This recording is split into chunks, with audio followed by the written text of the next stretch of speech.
Hello everyone, मेरा नाम प्रशांत है और मैं आज आपको इस वीडियो में 12वीं क्लास के सबसे इम्पोर्टेंट टॉपिक के बारे में बताऊंगा जो उनके पहले अध्याय में है, जिसका नाम है विद्युत क्षेत्र के कारण उसके निरक्षीय रेखा पर स्थित किसी बिंदु पर विद्युत क्षेत्र। मतलब ये काफी बड़ा टॉपिक है और काफी इंपॉर्टेंट टॉपिक है, जिसको इंग्लिश में बोलते हैं electric field at point of the equatorial line of of the electric dipole. ठीक है, इसमें क्या होता है, जैसे हमने पढ़ा था अक्षय के बारे में पढ़ा था उसी प्रकार है।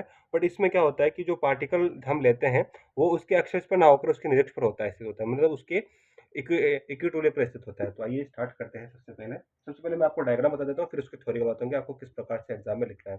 तो पहले बात करते हैं, हम एक डायपोल बना देते हैं। तो ये आपका डायपोल है, ठीक है, डायपोल है।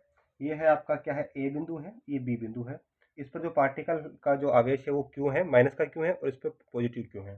ठीक है, और इनकी जो बीच की दूरी है वो क्या आ जाएगी आपकी, 2a होती है, जैसे हमने पढ़ा था पहले। ये इसका इक्वेटोरियल, मतलब इसका जो बीच इसका ओरिजिन है, जिसकी यहाँ से दूरी a है और यहाँ से इसकी दूरी क्या है, a है। अब इससे एक निरक्ष बिंदु पर लेते हैं, वो मान लेते हैं बिंदु ये p है, यहाँ पर निरक्ष पर है। ठीक है, और इसकी इसकी जो दूरी है ना, बीच वाली दूरी, इससे इस नेक्स्ट वाली बेंच की दूरी है ना, वो आर है। आप इसको स्केल की सहायता से इसको लिखेंगे, ठीक है, तो ये एकदम सीधी आएगी, तो इसकी दूरी क्या हो जाएगी, आर है।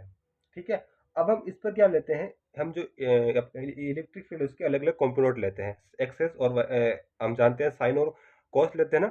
एक चीज आप याद रखना, ये कुछ पार्टिकल के लिए लागू होती है, ये हमेशा सही नहीं है, लेकिन एक चीज याद रखना है कि जिसके साथ आपका थीटा एंगल बन रहा है ना, उसके साथ हमेशा कॉस कोऑर्डिनेट लो, और जो उसके सामने होता है वो आपको sign coordinate low.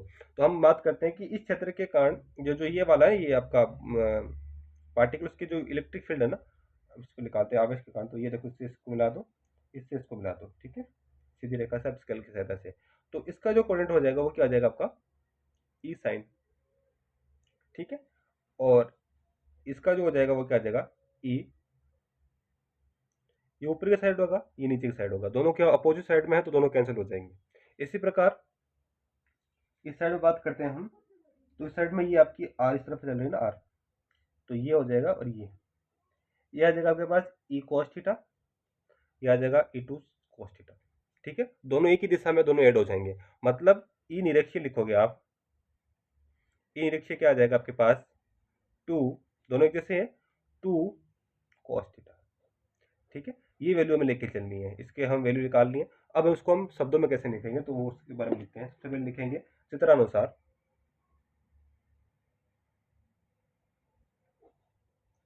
A B C क्या है, विद्युत विध्रुव है। इसके बिंदु ए तथा बी पर आवेश क्या है, क्यू और प्लस क्यू है, तथा मध्य विस्थापन, इन दोनों के जो मध्य विस्थापन है वो कितना है, 2 है। ठीक है, अब लिखेंगे आप इसके केंद्र से, केंद्र को आप ओ ले लो, नाम ओ ले लो, केंद्र से आर दूरी पर द्विअक्षीय पर स्थित बिंदु P पर विद्युत क्षेत्र की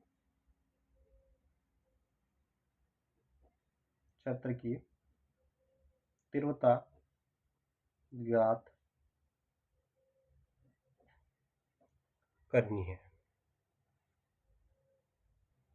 अब हम बात करते हैं एक त्रिभुज की। इसमें देखो त्रिभुज, देखो त्रिभुज ए ओ पी तथा त्रिभुज ए सॉरी बी ओ पी में, ए ओ पी में और बी ओ पी में क्या दिखा है आपको, कि बी जो पी ए है ना, वही किसके बराबर है, आपके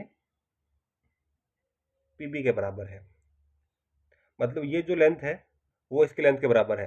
तो अब इसमें आप क्या लगा लो, पाइथागोरस प्रमेय लगा दो। पाइथागोरस प्रमेय क्या होती है, लंब का स्क्वायर बराबर आधार स्क्वायर प्लस आधार स्क्वायर प्लस आपका लंब स्क्वायर होता है, कर्ण स्क्वायर बराबर, ये देखो कर्ण बराबर क्या होता है, लंब स्क्वायर प्लस आधार स्क्वायर। तो यहाँ वैल्यू रखो, तो हमें क्या है, क्या आ जाएगा हमारे पास, आर स्क्वायर ए स्क्वायर की पावर 1/2। ठीक है बच्चों, अब इसको स्क्वायर कर दो तो A P square P B square बराबर क्या हो जाएगा मेरे पास, A square R square plus A square. ठीक है, ए को निकालते हैं हम साथ में, इसी वाले एंगल में बात करते हैं, ये वाला, ये कौन सा भी ले लो, ये वाला ले लो, कौन सा भी ले लो आप। इसमें निकालते हैं cos थीटा। cos थीटा क्या होता है बच्चों आपका, ए पी ओ में cos थीटा क्या होता है, लंब बटा आधार बटा कर्ण। आधार क्या है आपका, आधार है आपका ए, और आपका कर्ण क्या आ गया आपके पास, under root R square plus A square. इसको इक्वेशन फर्स्ट दे दो, इसको फर्स्ट दे दो, ऊपर वाली जो आई थी ना, ये जो ऊपर वाली इसको फर्स्ट दे दो या इसको स्टार्ट दे दो इक्वेशन, इसको फर्स्ट इक्वेशन, इसको सेकंड इक्वेशन। ठीक है, तो हम अब इसको वैल्यू पुट अप करते हैं हमारे पास, तो मैं सीधा यही बता देता हूँ, छोटा है। तो देखो ई बराबर क्या हो जाएगा आपके पास, ई बराबर 2 ई cos थीटा थी ना, इक्वेशन स्टार्ट थी आपके पास, तो यहाँ वैल्यू रखो, ई बराबर 2 इंटू ई की वैल्यू क्या आपके पास, के क्यू अपॉन, अब ये वाली वैल्यू कहाँ से है, तो आप उसको पहले मेरे वाले जो अक्षय वाले वीडियो को देखिए, उससे आपको समझ आएगी ये वैल्यू कहाँ से आई है। तो ये आ जाएगी K upon K Q upon R square plus A square into A, तो ये क्या हो जाएगा आपके पास, A square R square plus A square का पावर अंडर रूट, ये और ये दोनों जुड़ जाएंगे, और ये देखो ये पूरा टर्म बन रहा है आपके पास के को, तो ये क्या बन जाएगा, ई बराबर आपके पास क्या जाएगा, पी पी के।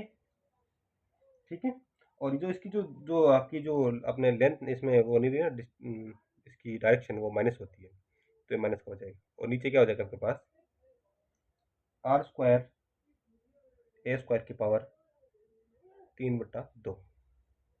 वापस वही टर्म लगाते हैं कि इसमें जो इसकी दूरी है वो क्या है, ए से छोटी है, तो उसमें वैल्यू लगाते हैं क्या आ जाएगा, ई बराबर क्या आ जाएगा मेरे पास, इसको लिखोगे ई निरक्षीय, लिखो यहाँ पर ई निरक्षीय बराबर अपॉन आर। ठीक है बच्चों, तो एक चीज याद रखना कि जो अक्षीय होता है उसमें 2 आता है और निरक्षीय में 2 नहीं आता है। ठीक है, तो इनके बीच में आपको ये भी पूछा जा सकता है आपको एग्जाम में। तो हमें कौन कौन सी वैल्यू प्राप्त होगी वो लिखते हैं, ई अक्षीय बराबर क्या होता है, 2। ठीक है, और ई निरक्षीय क्या प्राप्त हुई हमें,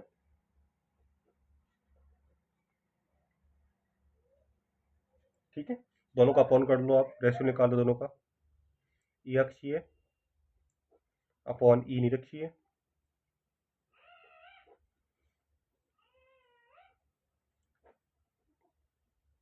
इससे ये कट जाएगा, 1 अपॉन क्या आ जाएगा, 1 आ जाएगा, ये तरफ मल्टीप्लाई कर दो क्या आ जाएगा, ई अक्षीय बराबर बराबर 2 ई निरक्षीय।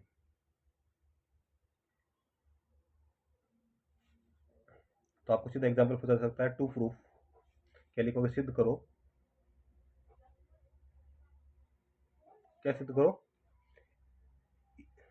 ई अक्षीय बराबर 2 ई निरक्षीय। ठीक है बच्चों, थैंक यू।